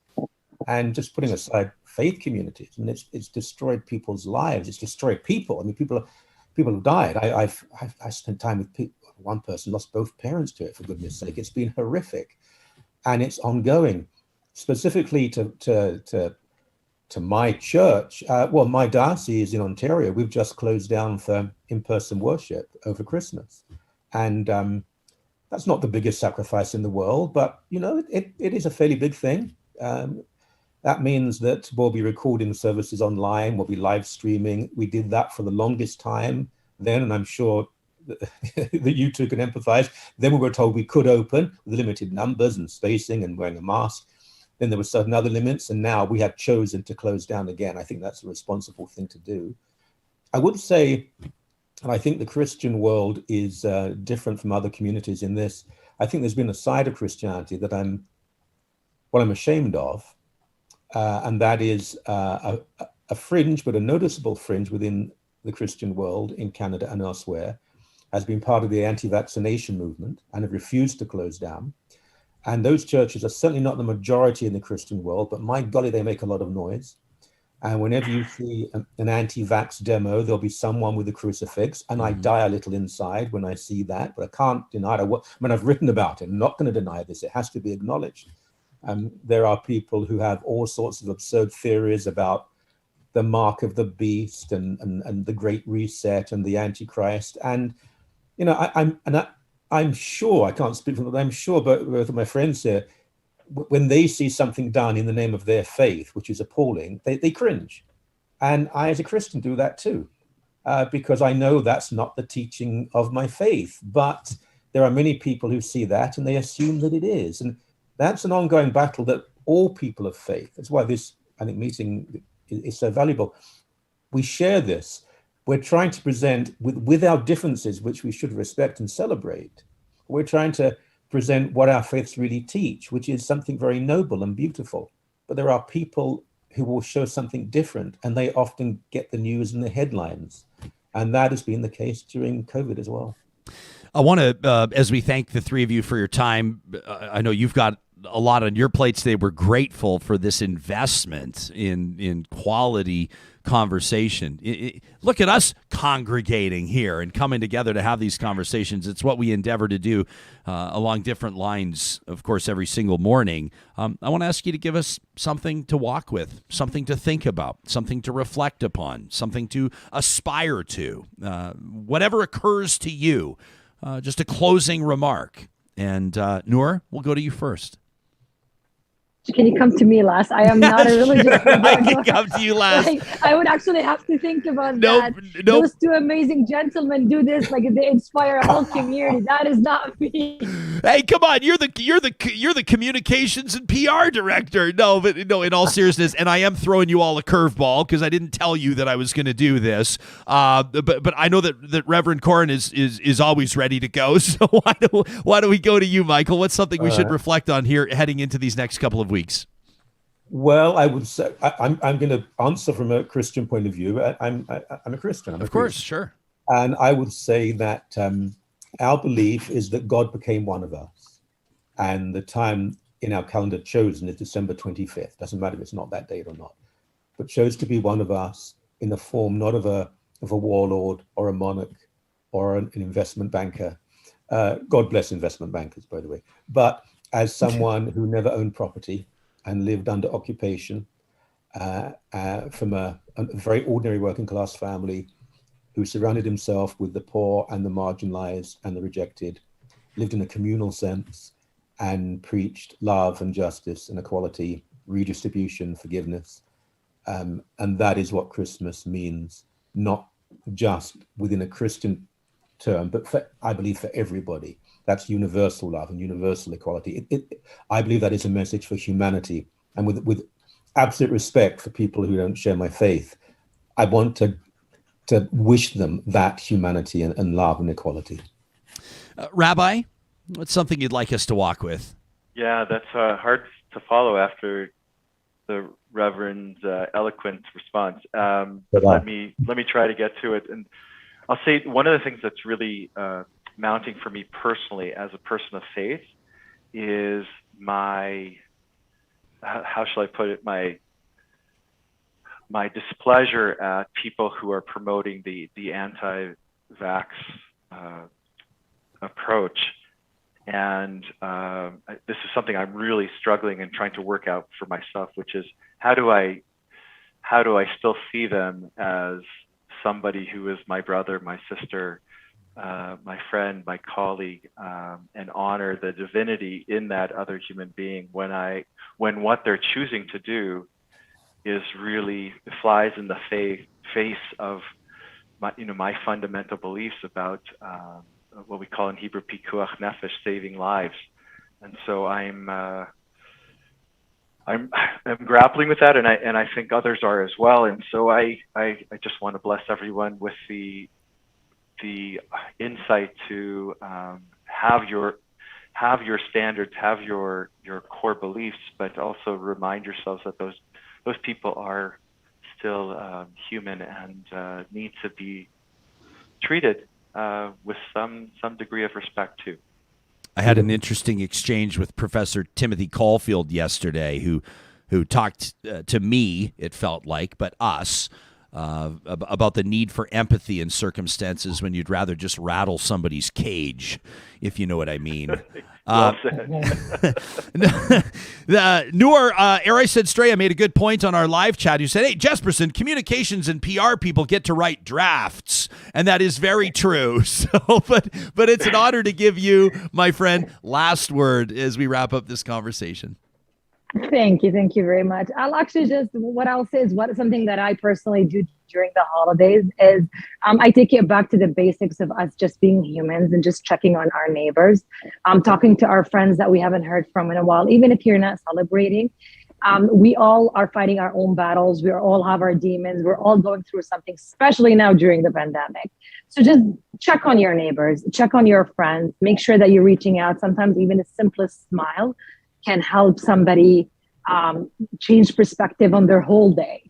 So just be kind to one another, reach a helping hand, and be there just be your good human self. So beautifully said. That's Noor Al-henedy, Comms PR Director at the Canadian Islamic Center at Al-Rashid Mosque here in Edmonton. The Reverend Michael Coren. You're joining us from Toronto, right, Michael? That's correct? As far as I know, yeah. Yeah. Michael Coren joining us from the center of the universe, an Anglican priest and author of The Rebel Christ. I've read it. You must as well. And Rabbi Kliel Rose, a good friend, chiming in from Winnipeg, where he leads the congregation Eitz Chayim. I do my best, Rabbi, out of respect, and I thank all of you for joining us. A very happy holiday season to the celebrations that have occurred already, those to come, and of course, as you continue to influence lives in the most positive sense over the next year. We thank you for this. Hey, and thank you, Ron, because you know what? Religion, whatever the religion, doesn't get a good presentation anywhere, really, including in Canada. And to have the three of us on being, I think, pretty reasonable and presenting what I would suggest is more the reality of faith. Thank God. And thank you. There you go. I appreciate that, Michael. You bet. Yeah.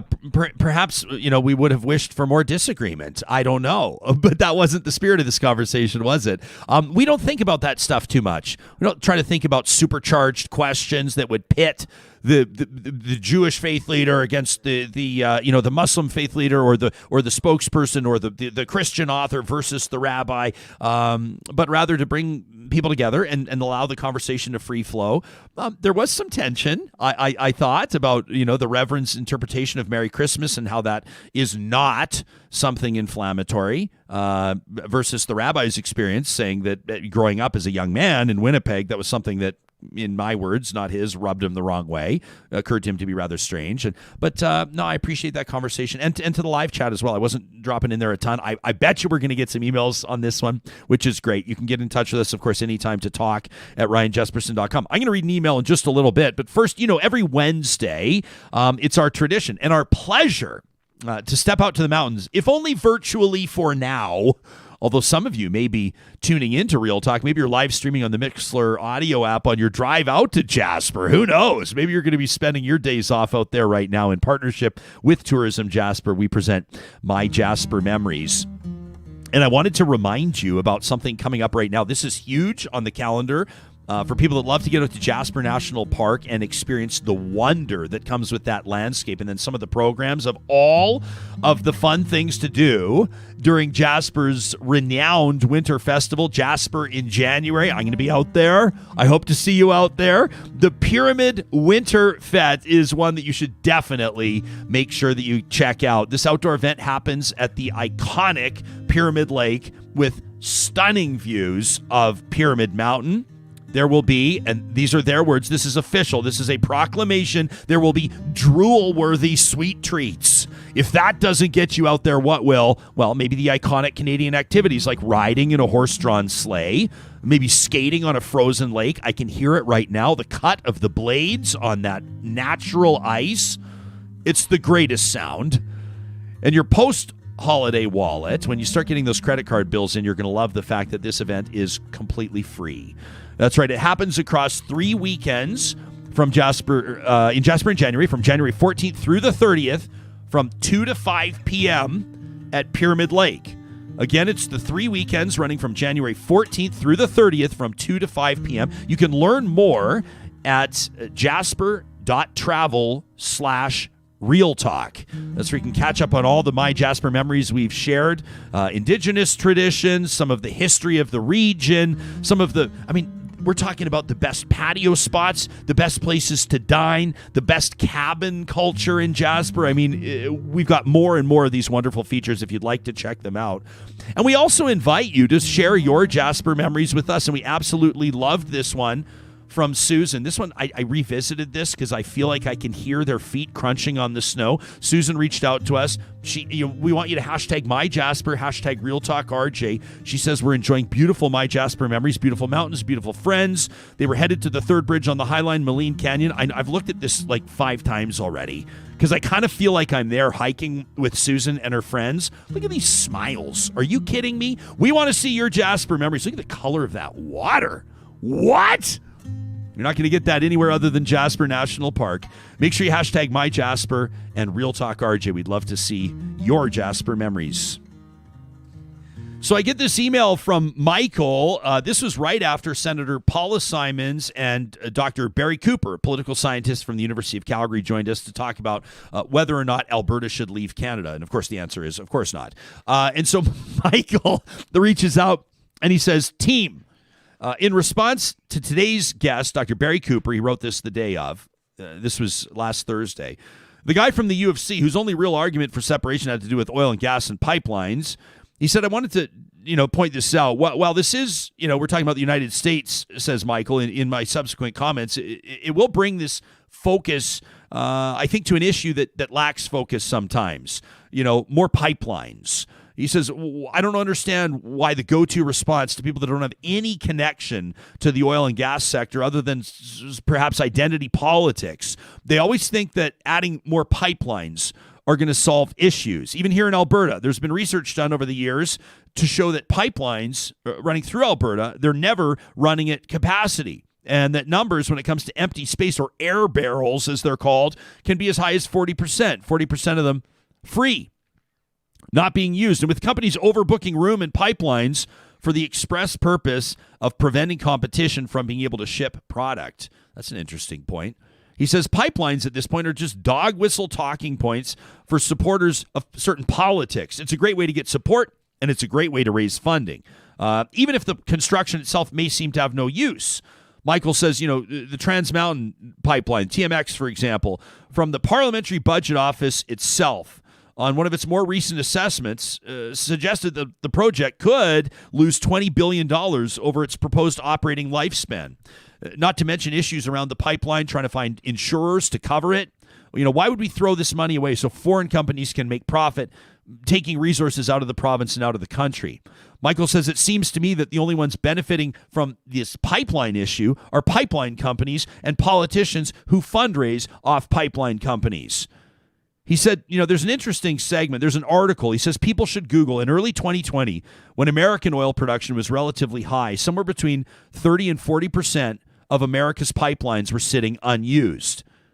Michael says, I would hazard a guess that the States, like here, has no regulation around pipeline removal once its operation is stopped.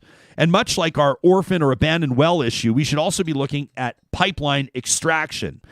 Says that that's a lot of steel to just be leaving abandoned in the ground. Can you imagine a politician that started pulling pipelines out of the ground right now? I'm just gonna say, as an armchair political strategist, if you're not Jagmeet Singh or Elizabeth May, or with apologies, whoever's leading the Green Party right now, if you're Justin Trudeau, first of all, no way. Aaron O'Toole would just. That's not even. Come on.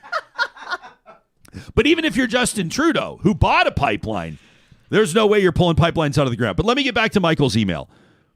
He says maybe if you want to build a pipeline, part of the formula should be fronting the cost of removal so it doesn't fall on the public to pay the cost. He says, I say this as we've got TMX sitting here. He says, I'm sure hardline supporters will say something like it's ridiculous to make companies set aside funds for pipeline extraction up front. No pipeline will ever be built again if that's the case, to which I would say, good. They're not needed in the first place. And secondly, if the company can't be responsible for cleaning up after itself, why are they be allowed to move forward in the first place? The cost just gets downloaded onto the public. The public should not have to pay to clean up private industry's mess. Michael says to Real Talkers, stay safe out there in the cold and snow and have a great rest of your week. That from Michael. Interesting points. I appreciate the points.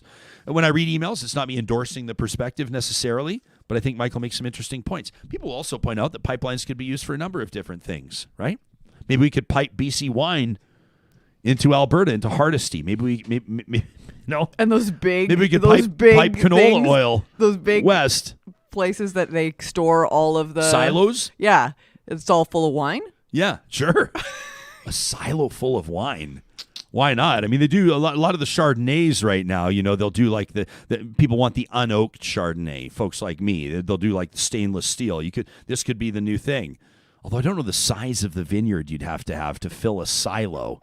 Let's find out. And I wonder if the traditional winemakers, do people do this anymore? Like they put on their special boots, the rubber boots, and they actually go in and stomp the grapes? I don't know if people do that anymore, or is that but I've always wanted to try it. Yeah. Is that just in rom-coms where they do it? Like she goes to Venice to to got out of the bed. Eat, pray, love. Yeah, exactly. She goes to Venice to rent a villa and write her book, write her memoir, and then she meets the person she never thought she'd meet. And the next thing you know, they're stomping on grapes together and they fall into the grapes in an embrace. They're not wearing rubber boots though. It's barefoot. Yeah, it's got to be barefoot. Michael's like, okay, guys, so it took you 40 seconds to go from my email to Eat, Pray, Love. Unbelievable. Real talk. That's got to be a record. That's got to be a record. No, we can be really good at taking things on tangents. That's for sure. Why don't we get to, do I even want to talk about this? It's just going to make me angry now. Okay, Sam, let's show it. Let's show my screen. This from Edmonton's Food Bank. This is a local story, but I think anybody can relate to this. Per their tweet this morning, thanks to the thieves. Look at this security cam. You're watching them work. You're watching them do this. To the thieves, look at them, and they're wearing safety vest. Like, unbelievable. They're wearing coveralls. Look at these jackasses wearing coveralls. To the thieves helping themselves to a Merry Christmas at the expense of Edmonton's Food Bank. Despite the fact that thousands of people rely on our support this season, you stole a catalytic converter and disabled 2 of our trucks during our busiest week of pickups. We hope it was worth it. The theft of catalytic converters is a big deal. Friends of ours, they operate a business. I don't even want to say who they are because what if they get targeted again? I don't know. They own a realty company kind of near us, and we've got our house is like a little Fort Knox-ish, and so we've got cameras all over the place. And they've come to us several times asking for footage because they've had on multiple occasions catalytic converters stolen out of their trucks, their work trucks, because of course they have these rare. Sam, do you know what minerals or materials are in them? There's some sort of rare material in a catalytic converter. Throw me a curveball here. Yeah, no, that's fine. Oh, we found something. We finally stumped Sam. That's got to be a segment. Stump Sam. It could be presented by Eden Landscaping. What an amazing Stump Sam. How do you feel about this new contest? Are you okay with it? Well, it's like I don't want to brand myself as some guy that knows everything. No, we are branding you as that. Okay. Again, know it all. if you do it, you're arrogant. If we do it, you can accept it. You can be like, oh, shucks, you guys, I don't know everything. And we'll say, that's right, he doesn't. But he knows most things. You got to find what Sam doesn't know. It's Stump Sam, presented by the team at Eden Landscaping. And that's what we'll do. But I know that there's something in catalytic converters that makes them quite valuable. Yes. And so, first of all, this is brutal. And second of all, fuck you guys. Like it says right on the side of the truck, Edmonton's food bank. You're stealing from the food bank? Like there weren't like it's one thing that you're going to go steal catalytic converters. It's another to steal from the food bank. But let me say this: so expensive to replace. A friend of mine. Oh, for sure. I think they're like over $1,000. Oh, well over. Yeah. And a friend of mine his vehicle was parked outside of his house on the street, and somebody overnight came in, had all the tools, and took the catalytic converter, and he had to pay big time money to get it replaced. Jillian chimes in, says there's rhodium, chromium, and platinum. Hope says there's titanium. I don't know. I'm not fact checking these, but you guys sound pretty smart, so we'll just trust you on this one. Kay says there's a special place in hell for guys that steal from a charity. This reminds me of a story back in our hometown, in our home city here of Edmonton. There's this place called Victoria Promenade, and there's this series of benches, and they're memorial benches. My aunt and uncle, as a matter of fact, have their names on one of them, and a guy went through with a crowbar and stole a whole bunch of the metal plaques because they could be recycled and because he could make money off these. Now, obviously, the guy got caught, which was good to see, but we've had people stealing plaques off firefighter memorials. We've had people stealing. I want to know, who are the recyclers or who are the companies that are accepting obviously stolen catalytic converters, and I would imagine several catalytic converters at a time from people that are coming in sketchy as hell. Like, that's part of it. I mean, I know that there's got to be a market. I've got kind of like a Pollyanna probably type reality around things like, I've never operated a pawn shop, but I've always wondered, I mean, I'm not saying everybody that brings things to a pawn shop is a thief. Obviously, that's not true. However, I bet you there's a ton of stolen goods in most pawn shops, items without, I'm speculating here. I'm speaking freely. This is my opinion, but I think that that's probably the case, right? Our truck got broken into a couple of years ago. All of my snowboarding gear was stolen. I'm quite certain it wasn't a snowboarder that saw it. I'm quite certain it was someone that probably flipped it for $50, right? Snowboarding gear that was obviously very expensive to replace. I don't know. I mean, who are these people? Like, you're only stealing catalytic converters if you're getting paid. And so who are the people that are accepting the, am I just being naive here? Am I being naive and the people accepting them are just, hey man, it's business and we're not going to ask questions where the converters come from? I don't know. I think probably there is a underground cottage industry of stripping the metals out of catalytic converters before, finally you just have this box of raw, valuable metal. And when you bring that to a recycler, it's a little bit more palatable for that. I do want to touch on the pawn shop thing. And I only say this, I guess I'm going to say in defense of pawn shops, but I remember going way down the rabbit hole when my bike was stolen a couple of years ago and talking to EPS and talking to pawn shops and talking to some people. And actually, pawn shops are required by law before they put anything for sale on the floor to register the serial numbers. It's interesting. The market where most stolen goods goes is your Kijijis and your Facebook Marketplace and your Craigslist. Yeah. Now we're going to hear from Big Pawn Shop that's going to get in touch with me and be like, you don't know what the hell you're talking about. We've been working with police for years. I appreciate that point. I mean, to zoom out a little bit further, what I think about is like, what are the conditions? And maybe it's going to be like, oh, bleeding heart, Sarah. But what are the conditions that are causing these folks to have to resort to this? Yes. That's what I like. So to me, I'm like, this is an argument for universal basic income. Oh, jeez. I mean, How do maybe. you like them apples? Well, I mean, maybe, but I mean, like, if, and I don't totally mean this, we're just having fun here, Sarah, but like somebody steals a catalytic converter out of a truck for the food bank, and it screws over a whole bunch of people that would have pickups and deliveries for the food bank. And so if you want to look at it, like, I mean, I'm not even. It's a fair point. I think that you're talking, we talk about proactive measures. We talk about, proactive as opposed to reactive, oftentimes in the context of like healthcare delivery or health initiatives or public health programs or things like that. It's smarter to invest early before people get sick so we don't have to pay for the, and I get it. And I don't know. There's always also just going to be bad people. Oh, yeah. There's always just going to be jerks. shitty people, regardless of whether there's a universal basic income or not. There's still going to be people that are stealing. There's still going to be people. And, I'm going to say, like, I understand that some people obviously have had horrifically difficult lives. Some people are born into a scenario that would qualify as unfair.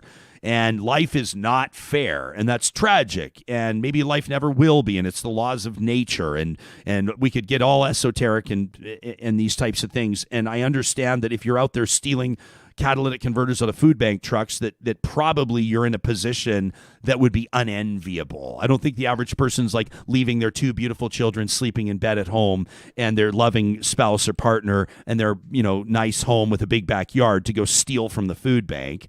But at the same time, and this is where people say to me, where do I lean left? Where do I lean right? I'm a little less left, and I'm not even really in the center when it comes to some things around crime. And this stuff really pisses me off. And so, I'm pissed off too. I'm not saying like, oh, poor thieves. Like I'm not saying that. I'm not saying that at all. I don't like crime. I don't want to see crime, but I see what are the underlying causes of it. And it is when people are not able to have resources. They don't have access to resources. I love this from Scarlett, who says, I also love Sarah from one bleeding heart to another. And Jill, who hits the nail on the head as far as I'm concerned, says, I'd be more sympathetic if they stole the food. If somebody stole food from the food bank, I wouldn't say a word. I mean, unless they stole 150 turkeys or something, unless it was like stank.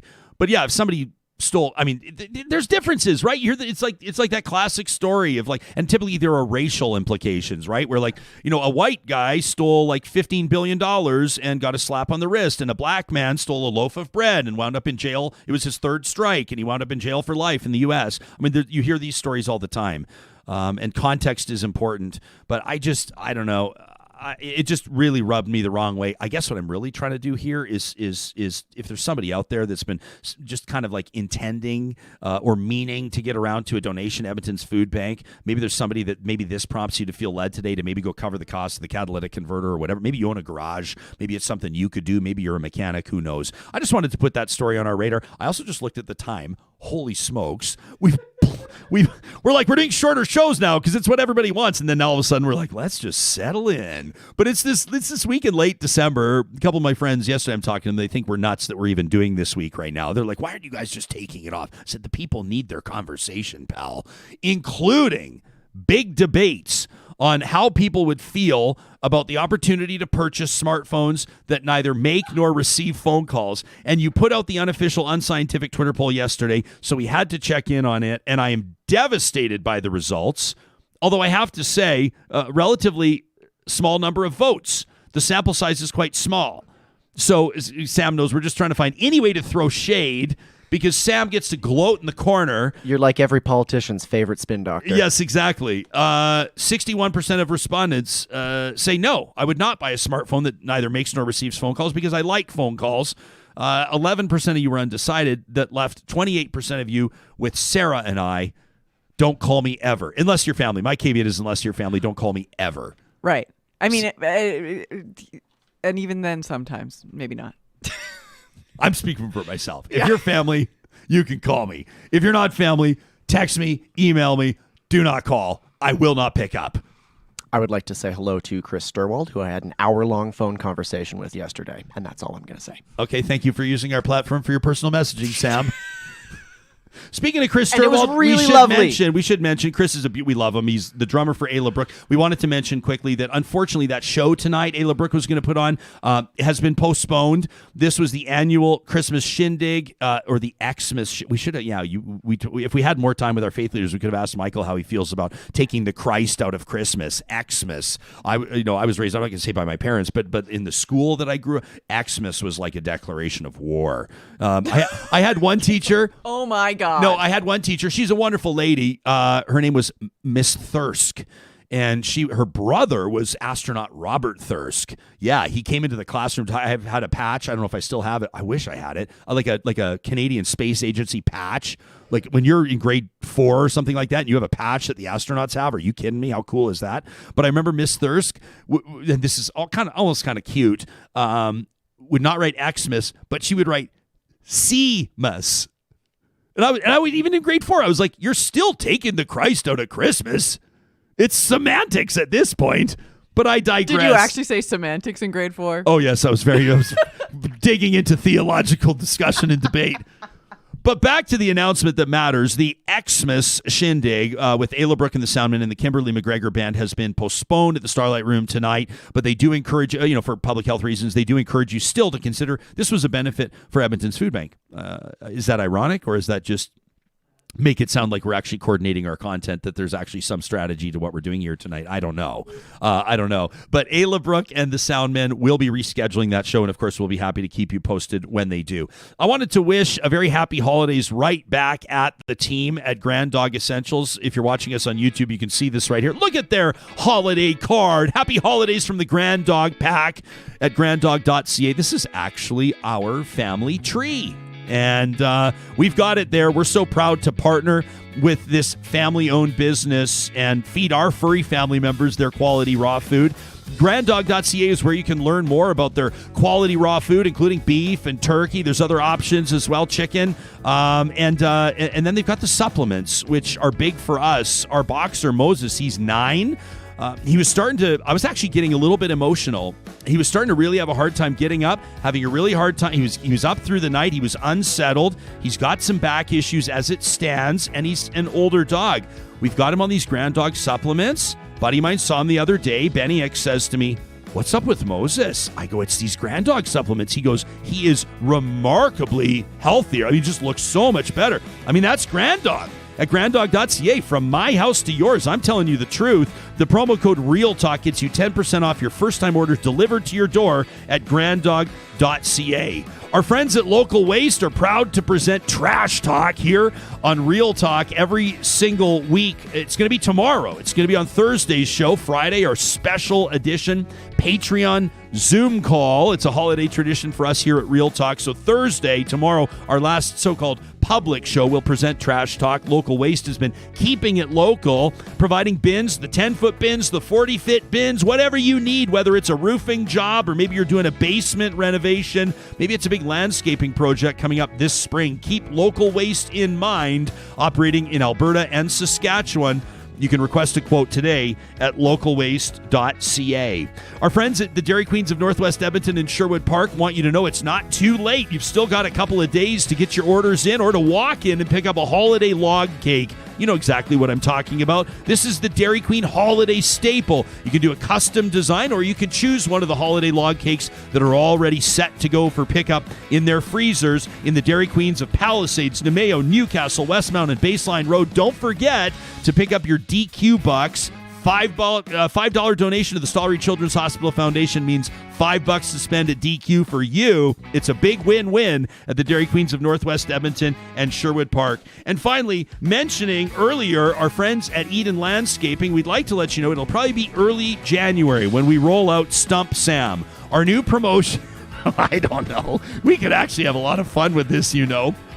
I have to suspect the team at Eden Landscaping would be all over this. You know what else they're all over is taking your project from design through to completion. So you're not hiring a landscape architect, then hiring a contractor. Then you got to figure out how do we hire somebody to run the electrical for the new hot tub, or hire a gas fitter to put in our outdoor kitchen. They do it all, and they do not leave the job site until you're completely satisfied. You can make contact with Eden Landscaping today via landscapeedmonton.ca. hit the post. I just had to let the drummer finish. Of course. Of course you did. If you've just let the drummer's got to finish on the toms.